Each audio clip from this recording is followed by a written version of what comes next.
Have you ever wanted to travel to the spectacularly beautiful South Island of New Zealand? And if not, why not?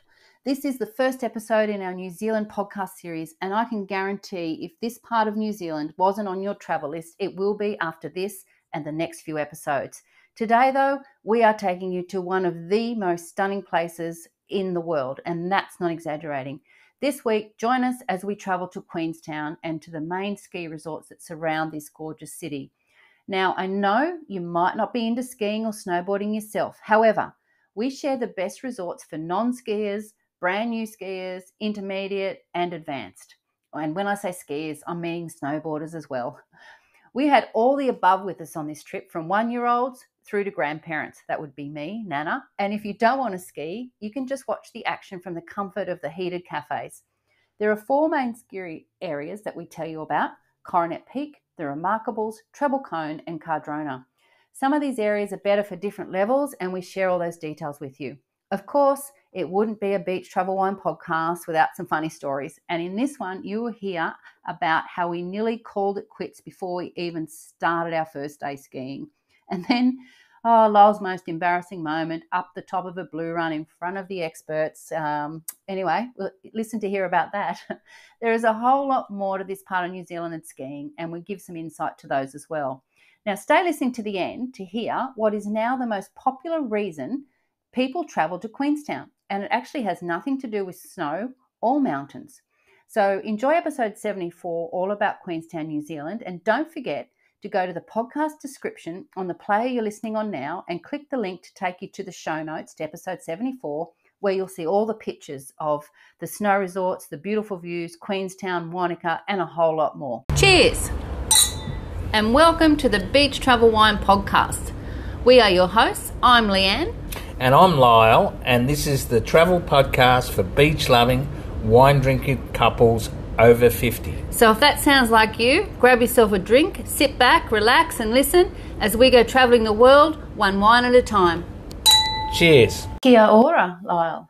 Kia ora, Leonita. You're saying that in a Spanish accent, even though we're in New Zealand now. Is that right? Yes. See. Oh, sorry. Yeah, okay. I get you. Yeah. So today, as I've said in the intro, we are heading off to the land of the long white cloud.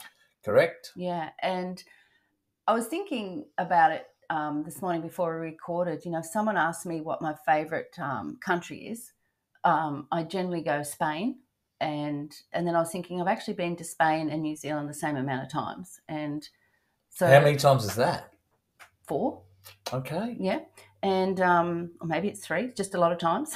And no, I think you're right. Yeah, 4 times. But the thing about it is, I love both of them, and New Zealand's up there as one of my favourites. That's why I'm so excited to talk about our holiday that we had there and our time in this part of New Zealand, anyway, in Queenstown, because we still think, well, I think it's one of the most beautiful places in the world. Yeah, the landscape. Yes. And that, I think. Oh, the food, the wine, the people, the nature. And you could keep on going. But it probably, I mean, as you say about Spain, you know, it's the culture and it's somewhere different, whereas New Zealand's probably very similar to Australia in attitude. We say it's across the ditch. It's across the ditch, yeah. And it's very close to home. And this holiday, we're going to be talking, as I said in the intro, this episode all about the skiing in this area.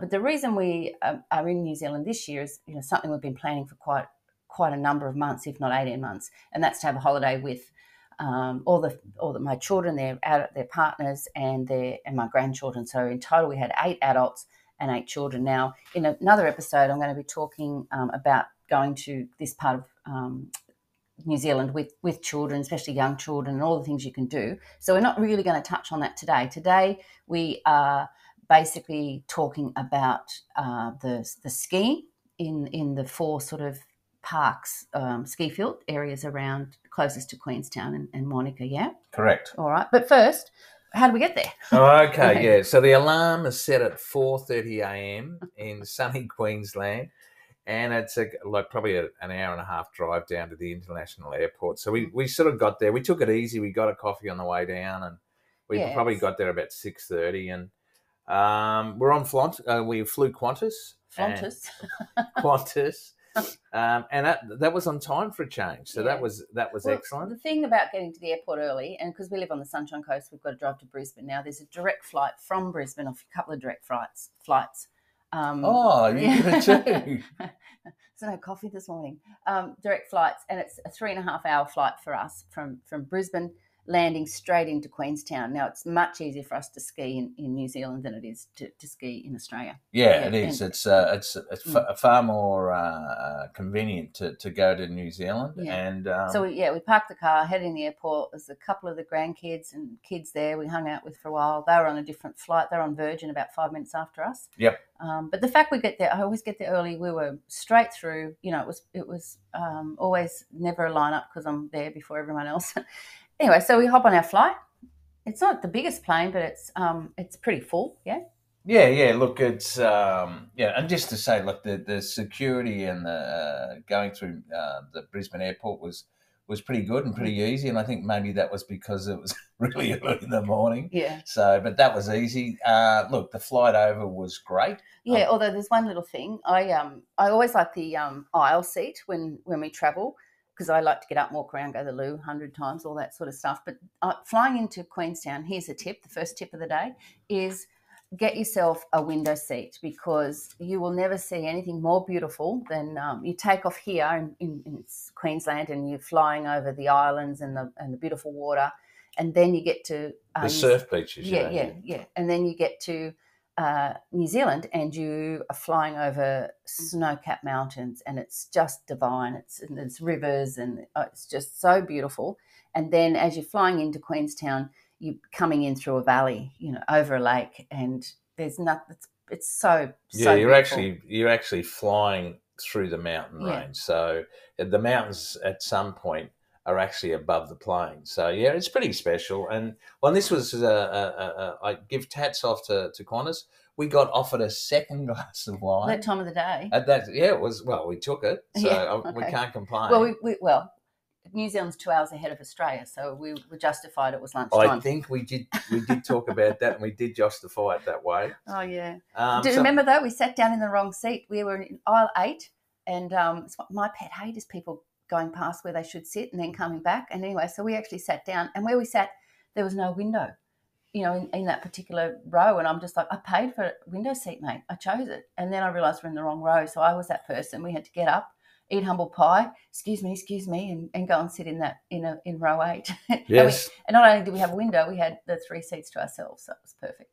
Yeah, look, and as I said, the flight was absolutely fabulous. There was no turbulence or anything.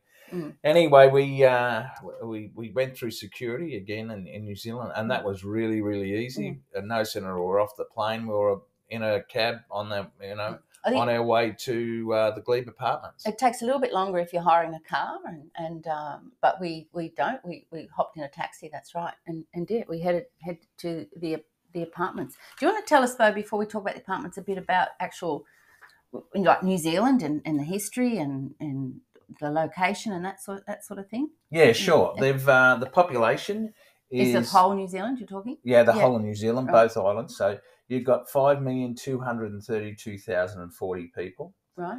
Now, interesting, they have 26,439,111 sheep. So there is 5 sheep to every person. Now, New Zealand is an island country in the southwestern Pacific Ocean. It consists of 2 main land masses, the North and South Islands, and over 700 smaller islands. Yeah, I didn't know that. Oh, I didn't know that either. Wow.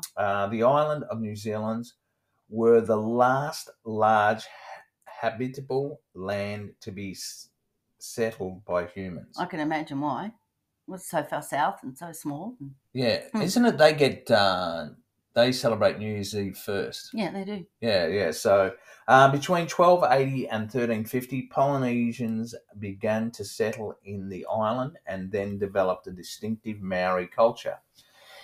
In 1840, representatives of the UK and the Maori chiefs signed the Treaty of Waitangi, which in the English version declared British sovereignty over the islands. In 1841, New Zealand became a colony of the British Empire. Subsequently, a series of conflict between colonial government and Maori tribes resulted in the alienation and confiscation of large amounts of Maori land. New Zealand became a dominion in 1907 and gained statutory independence in 1947. Wow. Okay. Now we'll go on to Queenstown. Yeah, which is where we're staying. Yeah. Queenstown urban population is 15,800. It's a resort town in Otago in the southwest of New Zealand, South Island. The town is built around an inlet called Queenstown Bay on Lake Wakatipu, a long Z-shaped lake formed by glacial processes and has views of nearby mountains such as the remarkable Cecil Peak and just above the town Ben Lomond and Queenstown Hill. Now, I'll stop you there because what Lol's talking about, is very matter of fact, Z-shaped lake with this, and this, but it is absolutely spectacular, isn't it? Oh, it's picture postcard. Yeah, like the lake like Queenstown is around this sort of curve in the lake, and every direction you look, there's a mountain range, covered in snow. The water's flat and crystal clear. There's pine trees. It's magically beautiful. Yeah, the actual township, it's on like a bay. Yeah. It's a small bay. Yeah. And it's look, you can't describe how beautiful it is. And even, you get up in the mornings and you see the cloud cover, which sort of hanging through the valley. Yeah, and you see it hanging there, so you can see the mountains on top of the cloud cover, and then you can see the lake over the cloud cover. And Leanne's taken some absolutely beautiful I was just about pics. to say, this is episode 74, so go to beachtravelwine.com, episode 74, or in the podcast player you're listening on now, there's a link to this direct page where you can see all these places we're talking about. All right, so let's keep going. Sorry. Okay, so roads began to appear around Queenstown in the 1930s. So under 100 years ago. Wow. Yeah. Before they were constructed, the main transport from Queenstown was by rivers. Mm-hmm. New Zealand's first commercial ski field was developed in Queenstown in 1947 at Coronet Peak. Why would someone in 1947 think to put... I guess they were skiing in other parts of Europe and that sort of thing. It just astounds me how someone discovered skiing. Anyway, it was probably out of necessity rather than... what's the word? Relaxation. Oh, more than likely, yeah. So the world's jet-powered navigation boat in 1958 near Karawaran Falls, and a commercial bungee jump operated for the Karawaran Bridge in November 1988. It's the first place bungee jump anyone's ever done. And the first time there was a jet-powered boat. Yeah. So the extreme sports paved the way for how we all know Queensland today as the adventure capital of the world. Yes. Now, the capital city of the South Island is in Christchurch, and it's approximately 6 hours drive or an 8.5 hour train trip to Queenstown. Cool. Yeah, so, there's a whole lot there to take in, isn't there? We've landed in New Zealand. We've got our taxi, Queenstown, and we head to our apartments. Now, the international airport, 20 minutes? Yeah, maybe that's about it. It was cost us $50. Yeah, but it's only one road sort of into Queenstown, and there's a fair bit of roadworks going on and a fair bit of traffic as well. So, you don't want to hurry there. And he dropped us right out the front of the Glebe Apartments, right? Correct. And now we chose this place. I didn't choose it. My daughter-in-law, Talia, she did all the research on finding somewhere for all of us to go. As I said, there's 8 adults, 8 kids, and Talia didn't want to ski, and Phoebe, my other daughter-in-law, she wasn't going to be skiing. So they wanted somewhere where we could be close to town. And would you say this fit the bill? Oh, look, it's like basically the location. Funnily enough, I looked at as I always do, the booking.com. So overall it was 8.9 and location was 9.7. And you said to me on several occasions, How is it only 9.7? Yeah, So for location. yeah, well, it's basically we're right in the heart of the at the beautiful Queenstown. It was about a 2-minute walk to the shops, the cafes, the restaurants. And I'll put a link to the Glebe Apartments in the show notes. So because a lot of people we've got lots of questions about our trip to New Zealand and where we stayed and because we had a big group and families and all that sort of stuff. So we'll put a link to that and some pictures on the show notes to show because we had apartments, didn't we? And Natalie had booked 4 apartments, and Phoebe they changed theirs, they upgraded theirs because they've got 4 kids and they wanted another room. And when we got there, we only had a studio apartment, and we got there. What'd she say? And you have an upgrade. Yeah, and we she said it was a 3-bedroom apartment house, but one of the rooms was locked off. So we had the biggest room. We had no kids, and we had a fireplace or a fake fireplace, and the apartment was honestly at least twice as big as our apartment at home. And we got upgraded to that, so we were full kitchen. It was and there was milk, and there was the dining table had 8 chairs or something. Yeah, it was absolutely huge. After coming around back from Italy, where you get no milk, nothing in your your little kitchen, this had everything. It was great. Biscuits, cups of tea, coffee maker, all that sort of stuff. So, and an air fryer. Yeah, we used an air fryer. Yeah, for the first time. Yeah, but look, there is the facilities basically. There's free undercover parking, which really is important because there's very little parking around Queenstown in itself. There's free Wi-Fi, or we can say Wi-Fi now. Free Wi-Fi, laundry, barbecue facilities, lake and mountain views, floor heating. Now, you weren't that keen. No, in the bathroom, I loved it. I hated it. The bathroom was way too hot. I loved for it. me. Yeah. And look, and the other benefit. Yeah. It's only 22 minutes drive to Coronet Peak. Sure, yeah. And I think it's about 37 minutes drive to Remarkables. Yeah, so it's in a fabulous spot. So, but our first night, because we want to move on to the skiing, because we said that's what this episode's about. So we need to keep moving along. We're reminiscing. I'm back there in that beautiful apartment, sipping a Pinot Noir. But we arrived on the Saturday that the Matildas were playing, and. You better describe what the Matildas are. The Matildas are the Australian football team. Women's football team. And they were playing the World Cup. And all my family are football supporters, and we've been watching every game. And even the kids have been to a live game before they left. So we found a place that was showing it at the Pig and Whistle, which was like a block and a bit, so not even a 5-minute walk for us.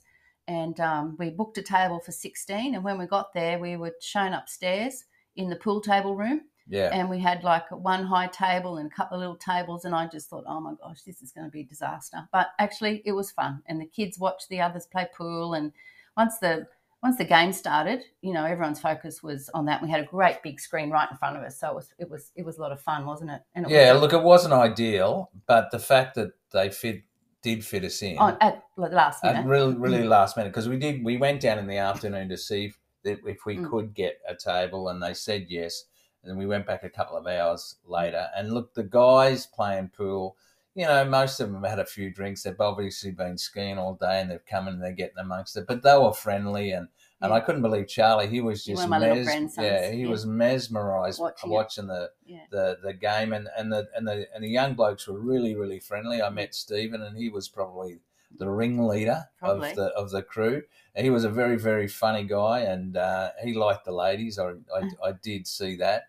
But anyway, as Lan said, there was this huge screen in front of us, and it was the World Cup semi-final, and I think we were playing the Netherlands, and it went to full time. Yeah, it went to full time. Matildas won. But it went to extra time. Yeah, it went to extra time. And then penalties. Yeah, 7. They won 7-6 penalties, and there was 10 penalty kicks each. Yeah, that's a lot. Yeah, well, it's the most in history. Is it really? Yeah, I'm sure it is. Maybe in the World Cup. Most penalty goals in history, both men and women. In the World Cup. Yes. Yeah, the World Cup. Yeah. Well, Yeah, that's the top league. And Courtney Vine kicked the winning goal, and the crowd penalty. Sorry. And you wouldn't believe, we're in the middle of New Zealand. Australia's kicked, they've won this semi-final, which they weren't expected to win. and the atmosphere just went crazy. Yeah. It was fabulous. Yeah, I thought it was France we played, but I could be wrong. Oh, it could be. We should know that. Sorry. We should, yeah. Sorry about that. Anyway. Well, we beat the Netherlands and we did beat France to get there. So I think you are right. I think it was France. Yeah, because there was a guy with the French flag. That's what made me think of it. Yeah, and that Stephen guy that I got, that was annoying the hell out of him. Yeah, okay. Trying to pinch his All flag. Right, let's move on, shall we? I think it's time to talk about going skiing. We're going to start in Coronet Peak, yes? Yeah.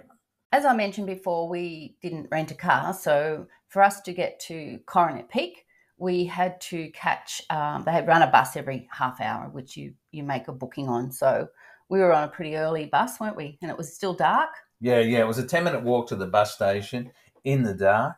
Everything's a 10-minute walk. Like. Yeah, basically, yeah. There's no, and that's probably the furthest you've got to walk. If Lyle says 15-minute walk, you know he's lying. So yeah, everything's so compact. So yeah, and we just showed our ski pass for the bus drive. It was about 25 minutes, and it drops you right outside the Coronet Peak Ski Hire, the main building there. No, the main entrance. The main entrance there, and you go in and you just simply show. Well, I simply showed my ski pass. That's what I said to Lyle. Like, oh, it's that simple, is it? You have honestly the work that went into putting everything on that card was a lot more involved than what you think. Well, I'm sure you're going to tell us. Well, I might save that for another episode, but to say you can go on the website, and because we already had cards from previous visits. Yes. If you don't have a card, you can still get the stuff online, and then you go and pick your card up from the reception area, which is the administration. Opposite. There we go. Yeah. But, we did have cards from a previous visit. So, but, because there were 8 people and 8 children, and we're all trying to work out how we can get the kids to the sort of ski schools, and me to my lesson and you to your lessons, and the boys with their ski passes, there was a fair bit of trying to figure out, out of our week, which 3 days and what sessions to do and all that sort of stuff. So in the end, I actually phoned a lady from the website, and that was so helpful because she could see what everyone else had booked, and we could do it all together. But yes, if it's pretty straightforward, it is easy, and you do. So your wife hands you a card and says, "There you go, honey." It's so there's all your gear and everything hired and what you need. And that's true. You did give me the card, and I thought how efficient and effective the whole system was. I thought it was brilliant. You just go in and you show once the you guy, get on there, and sure. it's got your size, it's got what you what's what you've paid for, really? and it was great. So I just went up and got all my gear and that sort of stuff, and but I have to say though, and now look, if you're not even if you're not a skier, stick with us here, because we do, like, Lyle's a good skier, I am a basic beginner. But, I want to tell you about some, like what it's like at this place, even if you're not a skier. But we hadn't skied since 2019. And I have to say, I'd forgotten what a pain in the bum it is to try and get ready with getting your boots and your gear on and walk. Oh, my gosh, trying to get your feet into those boots. And you think they're too small, and you go back and they say, no, they're fine. And I think putting on your ski gear is comparable to putting on scuba gear. Look, and putting scuba gear on is a pain in the I ass. looked at Lyle and just thought, why are we doing this? I could be sitting having coffee on the lake, like, honestly. But by day 3, your boots are on, your gear's on, and it's pretty damn simple. So yeah, but it's funny, as you say, like, to turn around by the 3rd day, the boots aren't as uncomfortable. I don't know what it is. I don't know whether your foot molds to the boot or whatever, but it is what it is. But so once we got all the gear together, and I always get a locker. There's a $10 self-serve locker, so that you can put any of your valuables or things that you don't need to take out in the ski field. And so that's well worth it. And so you walk in at this level, and so as I was saying, so you got all the gear, you got everyone getting you got your skis, and then you're hobbling along with your skis. You got your poles, you got your boots on. You're hobbling along. You've got your skis, you got your poles, you got your helmet. You're making sure you've got your pass and your zip, and you've got your phone in another zip, and you've got your gloves because you don't need them on yet. And then, you know, you got to walk upstairs. Yeah. Yeah. And I'm just about ready to toss the whole lot. And as I said, but get this, you walk up the stairs. There's sort of 2 flights of stairs. There is a lift, obviously. You can go up a lift somewhere, and you end up out in the canteen. But if you go up the stairs, you basically, I just couldn't believe it the first time. And every time I've been there, I still can't believe it. You walk out and you basically look straight up a mountain, a snow mountain. Like there's no sort of flat area or, spot, that you can sort of walk onto. Once you walk out those stairs, unless you turn right and head to the ski schools, you're on the mountain, and it's stunning. Yeah, it is nice. I don't know what the word for extra white is, but it's glistening. Like when the sun's shining on that white snow, it's like it's got glitter in it. Yeah, it's a little bit similar to what I say about the glistening of the water, the sun off the water, and but isn't it is stunning? very similar. It is beautiful, and the views from there down over the lake. Oh yeah, that's what I was going to say. Like even if you're not a skier, the ski resorts that you can go to, and especially Coronet Peak, and I think Michaela, my daughter, was because she hasn't actually been up on the ski field before. She was like blown away, like you could just go up and down that the kids' magic carpet all day, and you're looking back down over the most beautiful views you'll ever see. Like honestly, go and check out the photos, check out the link in the podcast player listening in, or just go to beachshowone.com episode 74. But okay, that's enough of me raving on. You want to tell us a bit about the ski field itself, this Coronet Peak one, how big it is and all that sort of stuff? Sure. But just to rub it in, it was lucky Lyland Land. The weather was absolutely beautiful the first day. Well, actually, the 3 days, we were very, very lucky. The weather was perfect. Excuse me. Look, there's 3 chairlifts. There's 1 T-bar and 4 service lifts. There's 2 restaurants, 2 bars. There's, as we said, the rental department. There's ski lessons, and there's a Tiny Tots club. And I'm going to tell you all about that skiing with kids lessons, the daycare, all that Ski Land. It's called all about that in the next episode. There's so much information there that we just need to dedicate an episode to New Zealand or Queenstown with kids. So how high is this place? So you're looking at elevation of 1,649 metres with 462 metres of vertical drop. There's 280 hectares of skiable terrain. So, look, it's pretty big, compared to Australian ski fields. And that's quite high because, and if you're a bit sensitive to me of heights and driving, going up in that bus, you just got to concentrate on the views. You can imagine going up the side of a mountain, how beautiful the views are from there as well. And that's going to be a familiar theme all throughout our New Zealand series is the views. You're just never going to not hear us talk about that. Now, as far as I think probably I would suggest that Coronet Peak is the best mountain for beginners. It's probably best mainly because of the ski schools, and they're so well organised. Yeah. Seriously, they're just brilliant the way they operate it. And now I'll give you the prices at the time. A full day pass is $159. A twilight pass was $159. Now people usually do the twilight pass because there's less queues. So that's better. Night ski pass is $79, and the ski school is $159. Now the best value I saw was Intro to Snow, 3 days, $549, and that includes lift passes, lessons, and the equipment rental, and that's what you and Michaela did. Yeah, we're going to talk about that next time too. But those prices you're talking about is only the lift pass. Unless you have your own gear, which not many people do, you might have some of your own clothes. You have to hire your skis, everything on top of that. Oh, is it? Yeah. Oh, I thought the equipment rental was only with the lessons. Yeah. Only with the lessons? Well, you're getting lessons. Yes, but these passes, the day okay, the other ones, yeah, that's true. Yes. But with the lesson, that's why I reckon it's fabulous value. I agree. Now, Lyle did say 2 restaurants, 2 bars. It's actually all in the one big building. And now we had Phoebe come up with the littlest one, little grandchild. She was only one. Obviously, Phoebe wasn't skiing. And she was too young to go into the daycare section.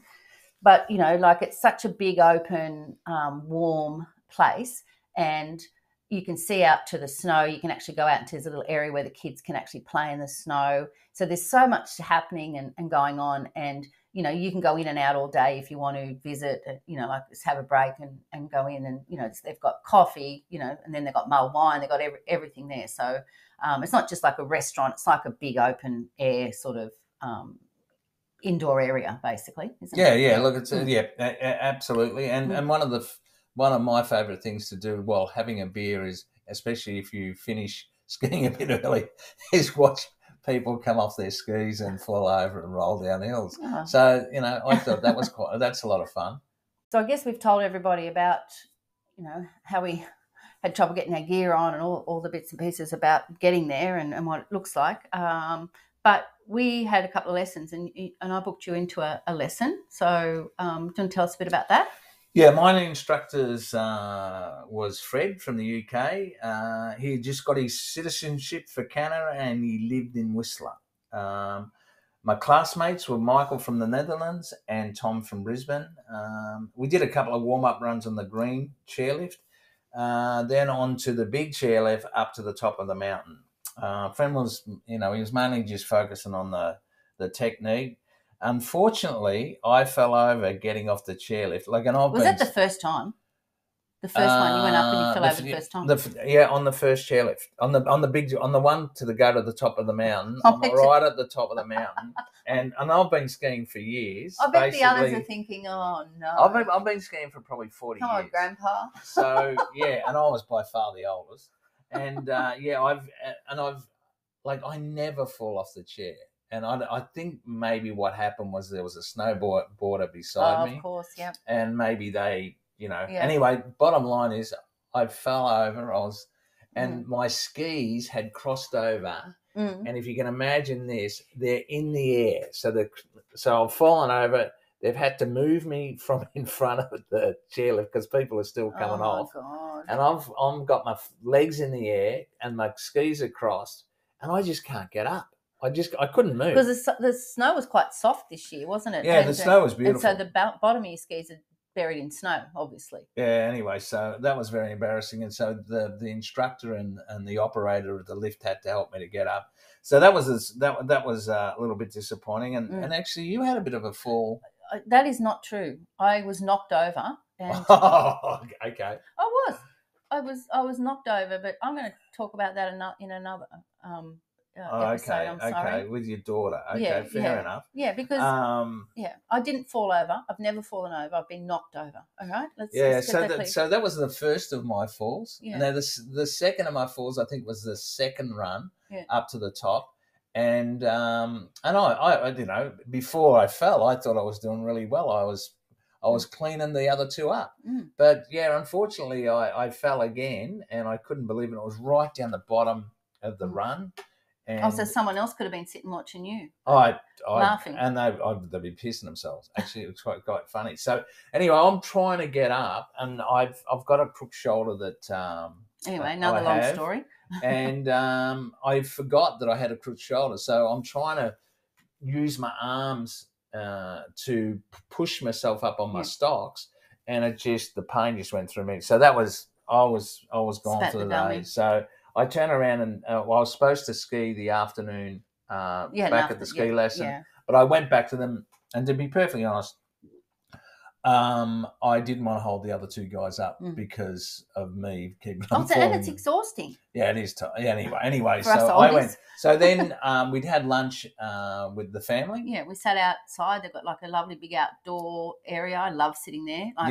You can see, I don't know how many slopes you can see all coming down. And the chairlift's going up. I could sit there all day. I love it. Yeah, and have a Corona. We had a pizza and Corona for the first day, and there's two sections. There's one sort of takeaway, isn't it? One's takeaway, grab and go, and then there's the other one which is the pizza, 4 to 5 ovens, and it's got more substantial meals. But so that was. So I thought I would then maybe have a ski with your eldest, Yeah, Jake so- and Chris, yeah, and so- your son-in-law, Yeah, Chris. so Jake was there skiing and son-in-law. So and it's that Jake's a pretty good skier and Chris is a pretty good snowboarder. Yeah. They're very good. Mm. There's no question But about you were only that. going to do 1 or 2 runs, and what happened?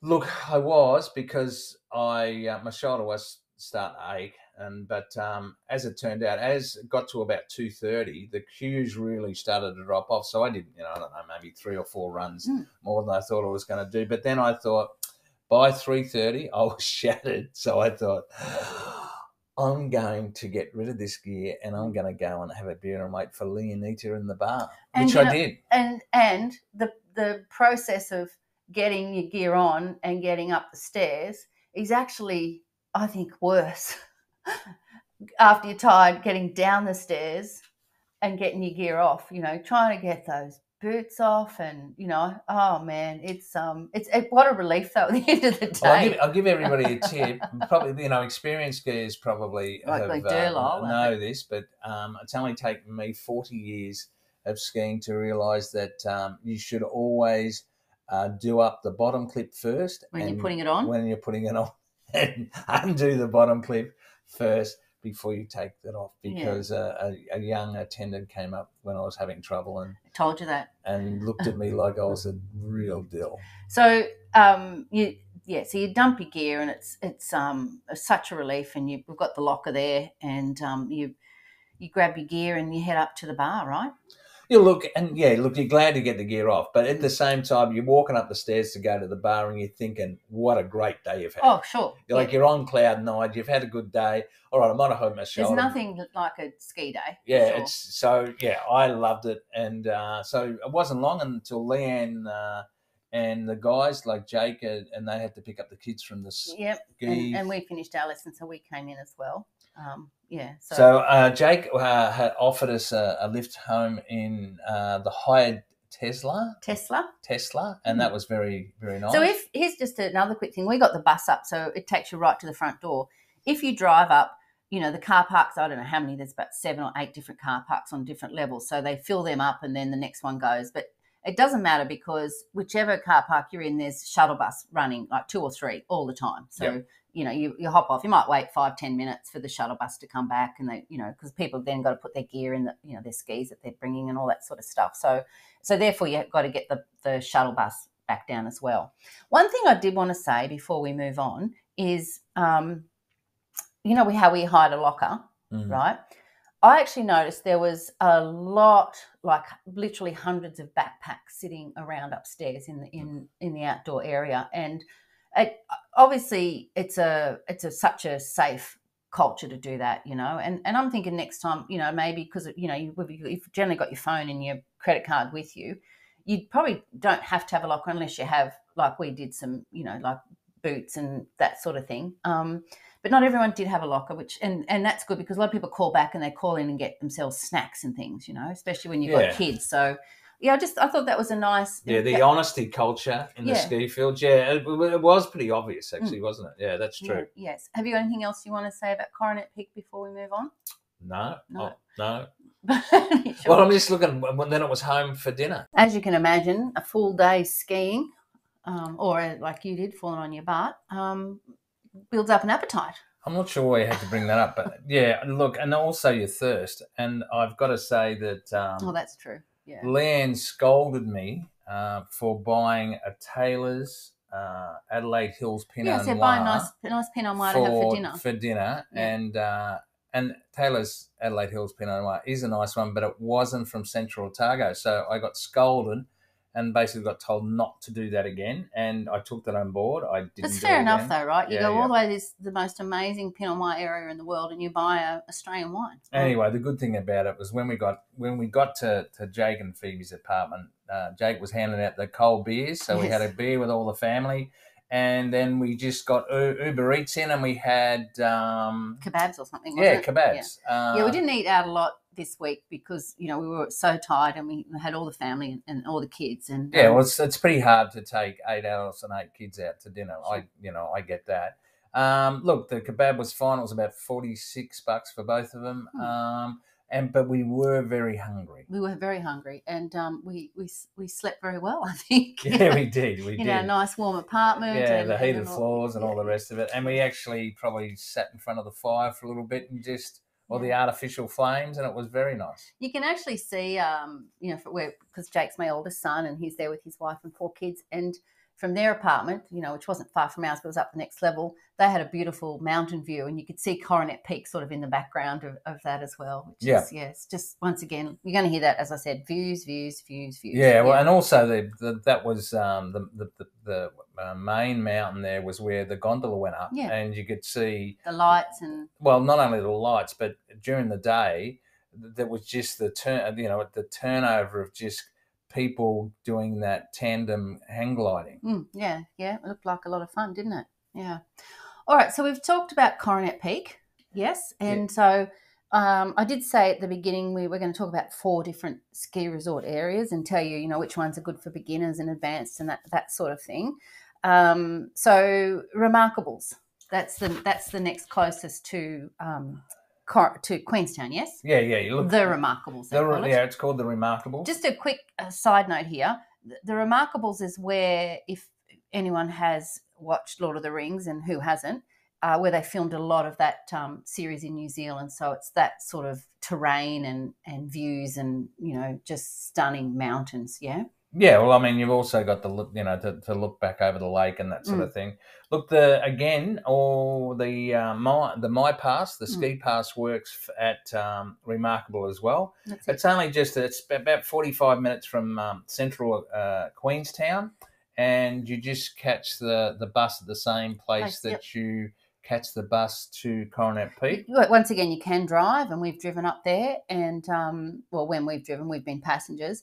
It's a bit windier because it's a bit higher, isn't it? Yeah, it is. It's the elevation is 1,943 metres. Whereas Coronet's about 1,600, you said. So it's about another 300 metres, Yeah. It has a 385 hectares of skiable terrain, which is a little bit more than Coronet Peak as well, and with a vertical drop of 468 metres. Like Coronet Peak, it does have extensive state-of-the-art snow-making machines. Yeah. Now, the Remarkables has more green runs and more double diamond black runs, so it's good if you are a beginner like me, or to a beginner to intermediate, or very advanced. Like you. Well, I'm not very advanced because I've already said I fell on my ass and I couldn't get up. But maybe that's because my age. Sorry. Maybe we should say here, I'm sorry we left it so late. If you're listening, saying what the hell are you talking about colours? If you're not a skier and you've never skied before, then I understand. Like basically, you have nursery slopes where everyone does their where they start learning. Then the beginner level is green, so they actually give these ski runs ratings, so you can have a look at the map and see what's suitable for you. So green is beginners. Yeah. Yep. And to intermediate. Yeah. Blue is sort of upper immediate to advanced. Yeah. And then black. Then you got red. And red. Okay. And that's, basically experience, and it goes on to black, which is like Olympic experts. level or something. Yeah. So, but it's interesting. I remember when we actually did a trip to Japan, and we did a snow trip there. And in Japan, they give you the inclination percentage. I know, right? Right, and I reckon in Japan, they call the blue runs green runs. Yeah, you are that's terrified. Right. Well, Wayne, who we were travelling with, said, this is a green run. It's only 11%. And I said, yeah, but look at that blue and red one; they're 11% too. And he's like, yep. Anyway, I'm sorry, I shouldn't have brought that up. I just remembered that's what I have to say though, when it comes to skiing, green's my favourite colour. Yeah, look, Coronet Peak has Remarkables, right? But Coronet Peak has a better selection of long blue runs and red runs. Okay. So Remarkables has 4 chairlifts and 4 surface lifts. The Remarkables has a bigger beginner slope, but the beginner slope at Coronet Peak are tucked away more, so you don't have to worry about other skis flying So past. what Lyle's saying is that Coronet Peak, got the nursery slopes, and it's completely separate from the other the main ski runs. Whereas at Remarkables, you've got the magic carpet, which is like like you're on a giant conveyor belt. Yeah, and that's covered in. Yeah, it's that's right. It's covered tunnel, and it's really nice going up there. And then you can either go left or right. They're both nursery slopes, but those nursery slopes are right at the bottom of a lot of the major that's things. right. So they all come into a bowl. Yes. So all the advanced ones, all the so basically the variety of the runs, they all finish in the bowl. Yeah. So I didn't ever find that a problem, but I think you loved Remarkables. Yeah, I did. I thought it was you didn't great. want to go home. No, I didn't want to go home, but I think obviously the more advanced skiers know how to get around us slow beginners. So yeah, it also has a nice cafe area there at Remarkables. Yeah. Quite about the same size as Coronet. So, it's got the standard, pizza, hamburgers, the cafe type food, some nicer meals. Of course, cold beer, glass of wine, the mulled wine. bowl of hot soup, all that sort of stuff. Yeah, and it's another good spot where you can sit and watch, if you're a non-skier, where you can sit and watch the action from the cafe, which I've done several times as well. Yeah. But what it doesn't have, and that's why we didn't go with the kids, is it doesn't have the skiwee land, the childcare there, which is what they have at Coronet. Now the Remarkables generally has better snow conditions than Coronet Peak. Well, it's higher. Yeah. Well, because the Remarkables is in a valley that protects the snow from sun and wind, which is okay, that makes sense. Yeah, so that's what that is, and the fact that it is higher. So and you can get there, as we said, by bus, or you can drive as well. So it's easy to get to, and it's not, as you said, it's not that far, is it? No. It's I think it's about 45 minutes in the bus, so it's not far. 45 minutes in the bus. So now the other thing is, I really haven't had much experience with this, but when I was talking to Stephen, who I'd met at the Pig and Whistle, was that the name of the pub? And I said, where are you skiing? He said, we do heli skiing. Right. Now, there is heli skiing at both Coronet Peak and Remarkables. And basically they fly you up. And this is for all our heli skier listeners out there. So basically what they do is they take you up and they will drop you off with an experienced skier if you need it. You can actually get a guide. Yeah. Or you can do it by yourself, depending. And you've basically right up the top, you've got the fresh snow. You don't need to queue up for the lifts or anything. They just drop you off and you pick your own run. So I definitely wouldn't be going to do that at all. But if you're experienced, that'd be amazing. Oh, it'd be fabulous. So the quick prices for those that are listening that might be interested: a 4-run day is $1,185, a 6-run day is $1,345, and a 7-run day is $1,445. Now, I can just imagine. I can't imagine, but I felt amazing after a day on the beginners and green slopes, and you just feel like, look at me, I'm a skier, I'm one of the team. I was exhilarated, but imagine doing that. It just must be the ultimate high, the ultimate thrill, the ultimate, adrenaline rush. One of the things that I love to watch is the skiing and snowboarding videos,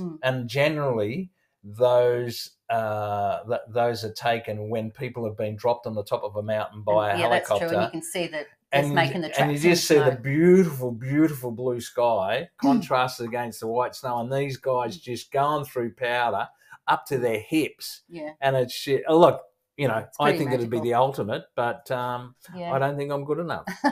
Yeah, so that's the Remarkables, another really great ski resort. One of the other little places around Queenstown that everybody loves and is a little city called Wanaka. And it's sort of known as, and I'm sorry for the people that live there and don't agree, but like a smaller version of Queenstown. Yeah. And just like Queenstown has the Remarkables and Coronet Peak as the close ski fields, Wanaka has 2 ski fields that are close to it. And we're going to talk about those, but you're going to tell us a little bit about Wanaka first, aren't you? Yeah, look, Wanaka's got some of the most expensive real estate in New Zealand. And the reason for that is there's a lot of celebrities and All Blacks and that sort of thing. So you've got to remember that these places, I know I keep saying it, but you're just going to have to look at the pictures. There's there's nothing about this place that isn't stunningly beautiful. And you can imagine, like, I don't like the cold. I've lived in a cold climate. I hated it. But you could live here because it's just mind-bogglingly stunning. Yeah, it's amazing. So that's why these people live there. You go there once and you're just like, oh, hello. Yeah, and they don't, and obviously they don't want the crowds of Queenstown, you know. So Wanaka is a resort town on New Zealand's South Island. Obviously, it's set on the southern end of its namesake, Lake Wanaka, with views of snow-capped mountains. It's a gateway to the Southern Alps, Mount Aspiring National Park, a wilderness of glaciers, beech forests, and alpine lakes. So we're going to talk about glaciers in another podcast. Now, how to get to Wanaka? Yeah. Wanaka is 68.5 km from Queenstown via Cardrona Valley Road and Crown Range Road, just over an hour by car. This short journey can easily be turned into one epic road trip if you stop along the way and take in the spectacular views. Yeah, you just all the way along. It's amazing. Look, if you drive the Crown Range Road from Queenstown to Wanaka, it can be somewhat dangerous during bad weather when it's snowy or during heavy rain. For this reason, drive carefully and always carry snow change during the winter months. Actually, the Crown Range Road is the highest main road at 1,120 metres above sea level. So, it's going to be high and windy. Okay, but there's a safer one. There is. Yeah. Driving the slightly longer route through Cromwell. Yeah. And that's a wine area. Hello. Yeah, and it's a beautiful little town. Yeah. Via Highway 6 is the safer way to go in the winter months. Now, if you haven't got a car, the Intercity operates a regular bus from Queenstown to Wanaka. The bus leaves Queenstown at Athol Street and arrives in Wanaka at the log cabin on the lakefront. It's about an hour, isn't it? Yeah, it takes approximately now it's an hour and 45. To catch the bus to from Queenstown to Wanaka. It's a little bit far for a day trip. Yeah, it is a little bit far for a day trip. And look, to be honest, when we get into Cardrona and Treble Cone and we talk about how you get there, it's pretty limited, the shuttle services, so you really do probably need a car if you're not going to be in Queenstown. If you're not going to be in Queenstown. All right. Yeah. So let's go and talk about Cardrona. Okay, so Wanaka, like as I said, it's a smaller Queenstown area. Or lots of the accommodation, beautiful lake that you can. I know, get an e-bike. Some friends have done that. You can walk around the lake. That's right. Wayne and Annie. Not Wayne. Wayne and Julie. The restaurants and cafes and all that sort of stuff. So it's not isolated. It's a beautiful spot. Look, all you've got to do is go on and put into your search engine bloody Wanaka, and you just the photos. Or you go to of course, Beach Travel Wine. Podcast episode 74, or click on the link in the podcast list you're listening on to see the photos. So that's all right, a failure. Let's go. Okay, so the ski field ranges Cardrona. This is Cardrona from 1,260 metres to 1,860 metres. So not quite as high as the Remarkables. No. The distribution of slopes: 20% beginners, 25% intermediate, 30% advanced, and 25% expert. That's pretty well spread out, isn't it? Now the vertical drop is higher than the Queenstown field, so that's 600 metres. When you say vertical drop, that's sort of from the highest to the lowest. Is that what you're saying? But basically, the longest drop. Yep. Yeah. So the lift system has 5 chairlifts and 2 magic carpets, which are basically conveyor belts for beginner skiers. The skiable area is 465 hectares. Cardrona is great for beginners with its wide open slopes and gondola, which is a combination lift of gondola cabins and chairs, making it easier for first-time skiers and snowboarders to ride to the top of the mountain on their first day. What are they? Gondola. Basically, gondola. What they call a gondola is what normally, but they spell this CHONDOLA. Chondola. A chondola. which is, I think it's like just a chairlift mixed with a gondola. correct. So it's like a chairlift that's covered. Is that what I just said? No, you said, hang on, let me read this again. you did combined say that. lift of gondola cabins and chairs making, so a chondola. A chondola. There we go. Yeah, I've been learning Spanish, and chondola, CH in Spanish doesn't say on CH, so that's why I'm going condola. I know, you just... anyway, I'm a dickhead. Cardrona is 35 K from Wanaka, approximately 40 minutes. The resort is located at the top of a 14-kilometre long unsealed access road. Yeah, it's a long way. Both Crown Range Road and the Cardrona Mountain Road can be affected by snowfall.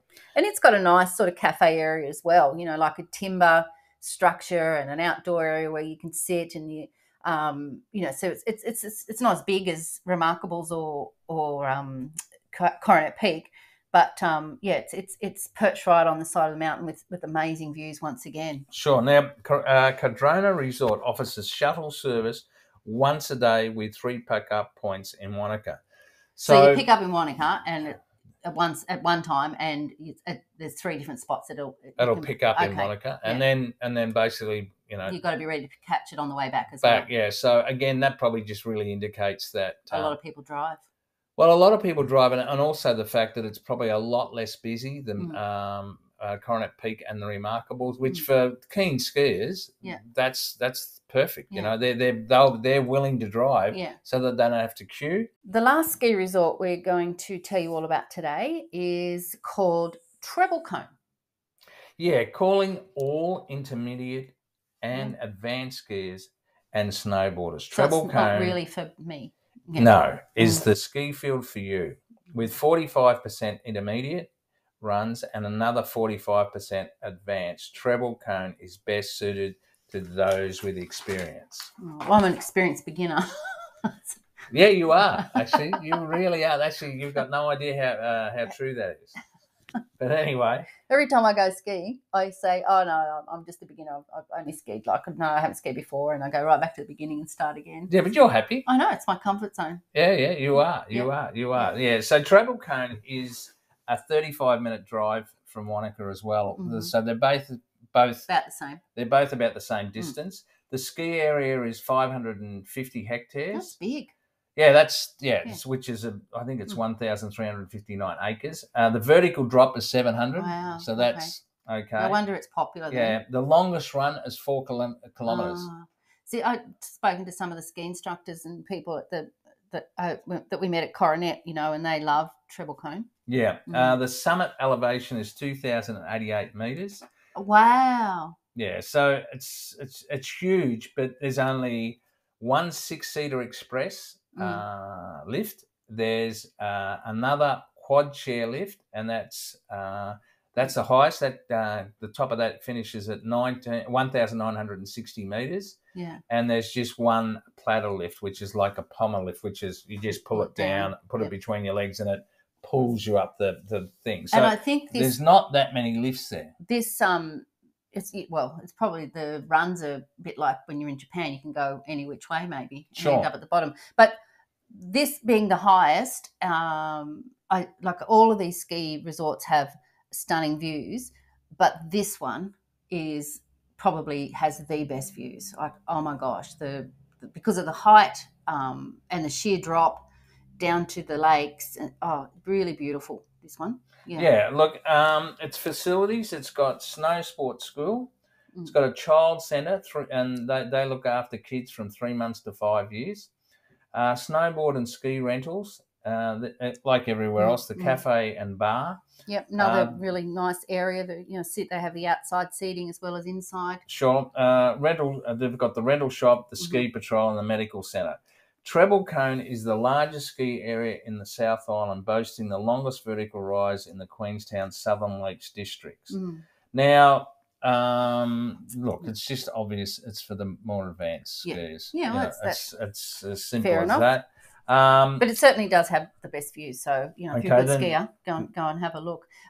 What I keep saying, though, like when we talk about all these places, I keep saying that there's outdoor eating areas, at the resorts. And that might sound like a really ridiculous thing to say, but I love sitting outside. You know, if it's not raining, obviously. It's nice to be indoors where it's warm. However, I don't know, there's just something about sitting at a table with a cold beer after you've skied all morning and you're out in the action, you're still watching people, and it's just a real camaraderie, isn't there? I love that. So that's why I like the outdoor area to sit and have a drink. Well, and we were really lucky again. We had perfect weather every time we went up the mountain. So to turn around, you know, Bob, and you know, the later you can leave lunch, probably the better, because when people start going for lunch about 12:30. So if you can hold out to about 1:30, 2 o'clock, that's better. If you've got grandkids, you obviously can't do that. But I can. I'm not looking after them. Well, you are. But they do. The lessons all have the same lunch break. Yeah. So, but you know, if you were up there by yourselves, but look, you know, if you get the days like we had, the beautiful blue sky, and the blue sky contrasted against that pure white snow. Descriptive, eh? Oh, look, I love it. I We do. And you're sitting there and you're probably getting into a lamb burger and having a Corona, and you're looking up and you're watching people almost out of control coming down the mountain. You think they are, or how they're going to stop? Yeah. Well, some of them do. They might join me for lunch. Yeah. Some of them, they look like they're going to end up on top of you. But yeah, look, it's a magical experience. A ski holiday to me is my favourite holiday. Yeah, and this one was one of my favourites. Now there is transport. Can I say why it was one of my favourites? Absolutely. Well, and we're going to talk about this more in the following episodes, but because I was there with all my children and all my grandchildren, it was a very special ski holiday. So anyway. The clan. There we go. The clan, yeah. What were we going to say about getting there? Oh, look, you can there is a free shuttle from Wanaka up to Triple Cone. But you can't book this one. No, that's it's the first in best dressed. Yeah, it runs, but it only runs Friday, Saturday, and Sunday. You'd be cheesed off if you got up at, you know. Yeah, and it goes from the showgrounds at Wanaka, and it leaves at 7:45. Estimated time of arrival at 8:30 at Treble Cone, and on the way home, it leaves at 4:15. Estimated time of arrival back at Wanaka is 5 o'clock, just in time for a drink.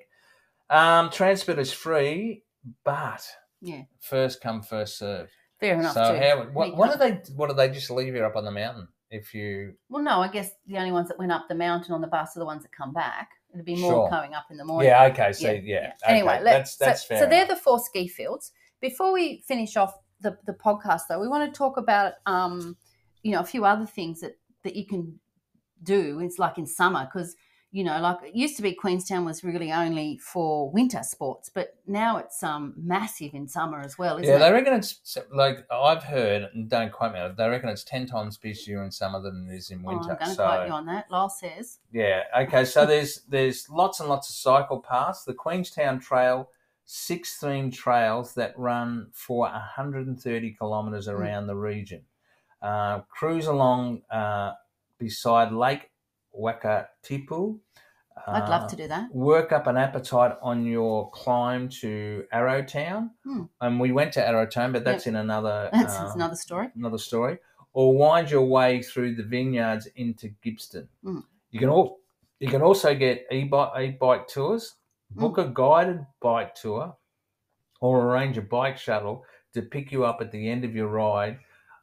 It's really ideal for the wineries. Yep. And when we did that winery tour, which we'll talk about, there was people doing the bike tours, the electric bike tours. But I guess what we're trying to say is in summer, a lot of these mountains, when the snow melts, there's, like kilometres and kilometres of hiking tracks. You can do just short hikes. There's multi-day hikes that you can do. There's the mountain biking that you can do. Mountain biking is absolutely huge. And you said heli mountain biking. Yeah. So they do heli mountain biking, same as the skis. So they drop you like at the top, because I think because there's also facilities for you to take chairlifts up with your bike, right, and come down the trails.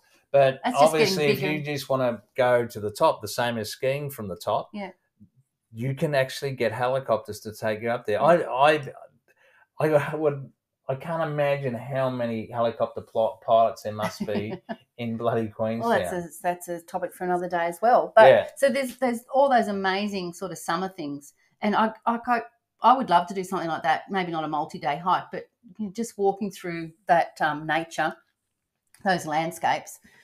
Like there's even just some simple ones around Lake Wakatipu in Queenstown. So it's not just for winter sports, even though that's what we're talking about. And skiing. don't forget whitewater rafting. Oh, okay. There is no way I don't would do that. ever do that. But I've seen videos of it, and like, the water will be too cold for me for a start. I know. And I'm a bit of a sook when it comes to that. But you can whitewater raft in winter as well. But you can't do the mountain biking and the hiking. I've only ever done whitewater rafting once, and I think calling it whitewater rafting would be an exaggeration, and I lost my wedding ring. That's not whitewater rafting, but once again... that was in Mossman Gorge. You waffle, don't you? Let's go back to what I want to finish with. Okay, can we finish now? Yeah, go for it. All right.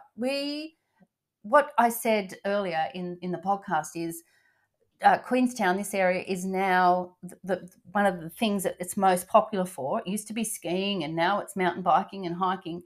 But now there's one thing that's taken over as the most popular reason for people visiting this area. And we were like, really? And it is golf. Yeah. Golf is massive. Now, we've got it from several sources. Even on the plane going over, we're like, are you skiing, snowboarding? And I'm golfing. Like, what? And then, we spoke to some of the tours and things we did, and they're saying, the golfing's just gone mad. And you can see that when you get off the plane. People used to be picking up their snowboards.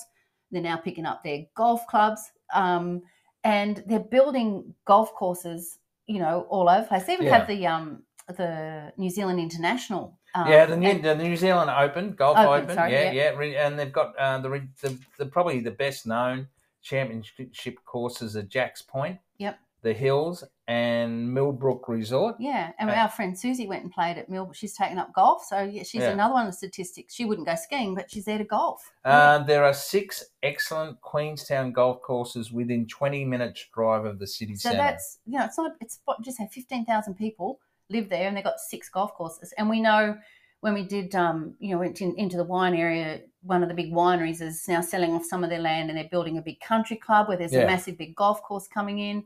Yeah, they're now building retirement. That's Gibson Valley, I think. Yeah, and they're building retirement village there at Arrowtown, and they're putting a big golf course in. So it's now going to be known as the golfing capital of the world. Yeah, apparently. Yeah. Well, we won't be going for golf though, will we? No. I was never. I was hopeless.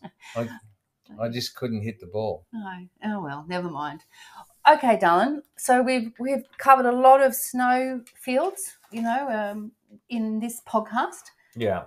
But, the question is, where was your favourite place to have a glass of wine or a cold beer? On the snowfields? Well, in this podcast where we've been. This one. Probably sitting outside at lunchtime at Coronet Peak. Yeah. That'd have to be it, Yeah. You with your boys and the kids. And my girl everything. now, she was skiing with me this time. Sure, yeah, absolutely, Michaela. Yeah. Look at there's nothing like it. And even if you're not a skier, just sit there and be part of that atmosphere.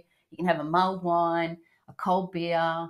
It's, there's people all around you. There's families. There's, young people skiing. There's people even older than us. And it's just... Not many. A few. But Not many, no. It's just, there's something, I don't know, indescribable about doing that. And I hope I will, even if I give up skiing, I hope I'll go up there just to sit and watch and be part of it's like a tribe, part of a team. Yeah. I would suggest that I thought your smile was painted on the entire time we're in the ski fields with your family. Yeah. No. You were in Nana heaven. I was. Yes, snow Nana heaven.